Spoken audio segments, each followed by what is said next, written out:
Hi guys, ang gagawin ko ngayon ay mag-aayos ako ng motor. So ang motor na to ay Kiwi 152. So ayan yung makina niya.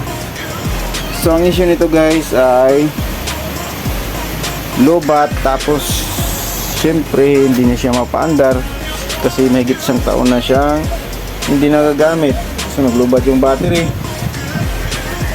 Tapos kailangan to malinis yung carburetor. Pagkatapos malinis ng carburetor, i-check natin yung compression niya kasi mahalaga to guys. Kasi kadalasan nangyayari pag stuck na yung motor, hindi nagagamit, yung ring niya nag-stuck rin, ayaw maglaro, maganyan. So dun sa piston ring, so nangyayari nagiging loose compression, hindi aandar yung motor. So sinalangan ko na nito kasi compression test ko sana, pero hindi ko mapiga yung throttle kasi yung throttle slide dito umistak, siguro may mga kalawang na. So kailangan ko pa itong linisin para ma-compression test ko. Tapos susunod yung spark, at saka para sigurado tayo lahat, itong spark plug ititest din natin, at saka papaandarin natin gamit ang kick kasi low bat. So ayan, kick lang muna kasi low bat. Tapos i-check natin yung charging, tapos i-check natin yung starter, papaganahin natin. So ayan guys, yan lang muna. Tapos gagawin ko na to. Ayan na, tanggalin natin yung carburetor para malinisan natin, para matanggal yung mga nagiging wax na naka-stock ng gasolina, nagiging wax siya. Tapos may mga parts ng carburetor na nagkakaroon ng corrosion dun sa loob. Sila yung mga dahilan kung bakit nababarahan yung mga daluyan ng gas at daluyan ng hangin, kaya pumapaga yung carburetor. Minsan naman under siya pag rene-rev mo, nagpupugak tapos namamatay. Minsan naman ayaw talaga umandar. So pag ganun na yun, kailangan na yung palitan ng carburetor. So ayan, linisan natin kasi yung throttle slider nya tumigas din. Pagkatapos nitong linisin, i-test ko ulit yung compression, kung okay pa ba yung compression ng makina. Kasi yun nga, minsan kasi nakaka-problema sa compression kapag yung ring ay na-stuck up rin. So ayan, ilinis ko muna. Pagkatapos ikabit na natin to para masubukan natin yung compression test ng makina kung okay pa siya. At saka susubukan na nating paandarin kung okay pa rin ba yung carburetor. Okay. Ayan.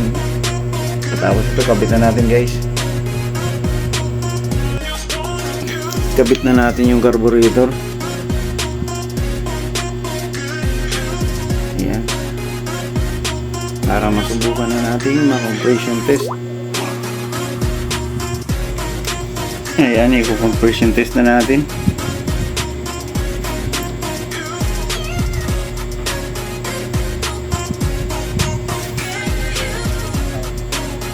Yan, kick lang muna tayo guys kasi yun nga, sira yung battery, wala tayong starter. So kailangan pa din ma-check yung charging system nya, kaya para pag nagkabit ng bagong battery ay sure na tayo doon sa charging system nya, yung battery hindi na ulit masisira. So ayan guys, pag compression test, piga yung throttle, tapos kick lang ng kick hanggang makuha yung pinaka-compression nya. So ayan, gumagalaw na siya at umabot na siya na 125 PSI.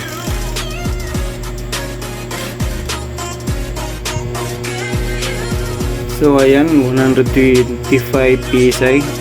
So pag ganyan guys, pag ganitong klase na makina, pinaka-standard niya is 125 PSI. So pag ganyan, goods na yan. So ayan, susunod natin yung yung spark plug. Test natin yung spark plug.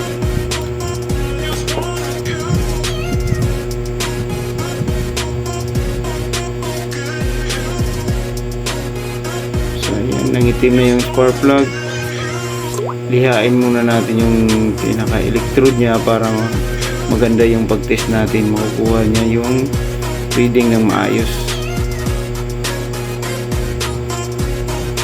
So ayan, dun naman sa tester guys, kailangan natin i-setting siya ng ohms dun sa pinakamataas na resistance na setting ng ohms, para in case na magkaroon ng mataas na resistance yung spark plug ay marireading niya ito. So lagyan natin yung isang test lead dun sa stud at yung isa namang test lead o test probe ay dun sa electrode, dun sa dulo, pinakadulo to dulo to guys. So ayan, may lumabas siya na 5.34 kilo ohms. So ang spark plug na to guys ay resistorized. So pag resistorized, meron siyang 3 kilo ohms dapat standard. So lipat natin sa metal shield. So ayan, open line lang siya. So dapat wala yun para hindi siya shorted. Ibalik naman natin sa electrode. So ayan, 5.34 kilo ohms. So pag ganyan guys, hindi na maganda yung resistance niya. Medyo mataas na siya kasi dapat 3 kilo ohms lang. So papalitan natin siya ng bagong spark plug.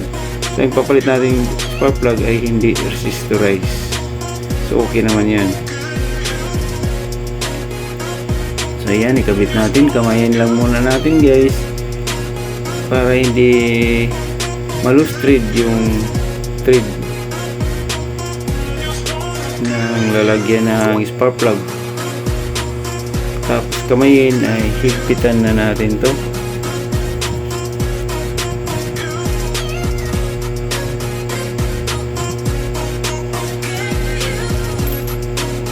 Ayan, tapos na. Isusunod naman natin guys ay itong spark plug cap. Ititest natin siya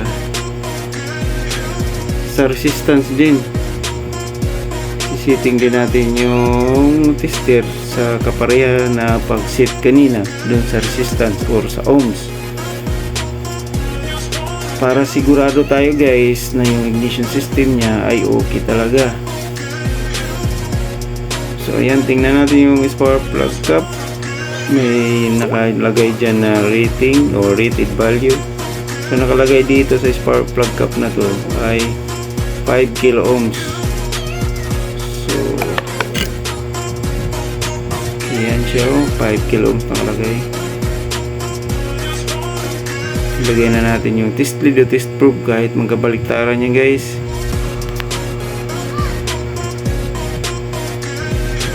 So ayan, 4.91 kilo ohms. So good pa to guys, goods pa to, goods. Kasi nag-reading pa siya ng 4.91 kilo ohms. So 5 kilo ohms pa naman yung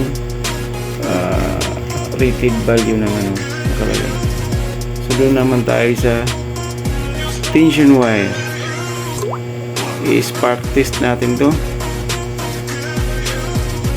para sigurado kung may spark. Pag walang spark, may problema yung ignition system.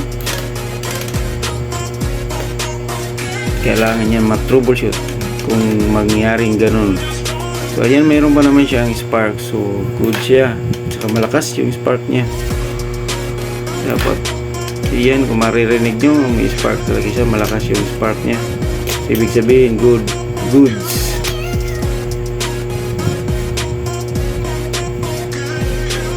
So yan, ikabit na natin yung spark plug cap para masubukan na itong paandarin kung aandar ba to or magpapalya. Ayan, subukan na natin paandarin. Sa buti lang muna nilagay ko yung gasolina. So ayan guys, yan. So, pumapalya siya. Mayroon pa siyang palya. Kailangan talaga nito guys ay troubleshoot ng maayos kung bakit siya pumapalya pa. So guys, magpa-part 2 na lang tayo sa video na to para ipatuloy natin kung ano ba talagang dahilan bakit siya pumapaya guys. So guys, dito lang muna tayo. Abangan nyo lang sa part 2 kasi haba na yung video natin.